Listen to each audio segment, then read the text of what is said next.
அனைவருக்கும் வணக்கம்மா. நம்ம இன்னைக்கு ஒரு நல்ல பதிவு தான் பார்க்க போகிறோம். அதாவது மகாலட்சுமிக்கு பிடித்தமான ஒரு பொருளை வச்சு நம்ம விளக்கு போட்டோம் அப்படின்னா, கல்யாண தடை இருக்கிறவங்க, வேலை தடை இருக்கிறவங்க, பணப்பிரச்சனையில் இருக்கிறவங்க, எனக்கு சரியான வேலை அமையல அப்படின்னு சொல்கிறவங்க, உங்களுடைய எல்லா வேண்டுதலும் இந்த தீபம் நீங்கள் ஏற்றும்போது நடக்கும் அப்படிங்கிறதுக்காக தான் இந்த பதிவு. ரொம்ப எளிமையான பதிவு தான்.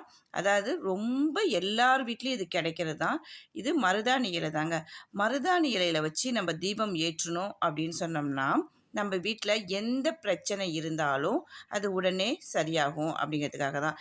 இந்த தீபத்தை நீங்கள் தினந்தோறும் ஏற்றிட்டு வரும்போது உங்கள் வீட்டில் இருக்க எல்லா பிரச்சனையும், பணப்பிரச்சனை, நகைப்பிரச்சனை, வேலை பிரச்சனை எல்லாமே தீந்துரும் அப்படிங்கிறது பெரிய நம்பிக்கையோடு செய்யுங்க.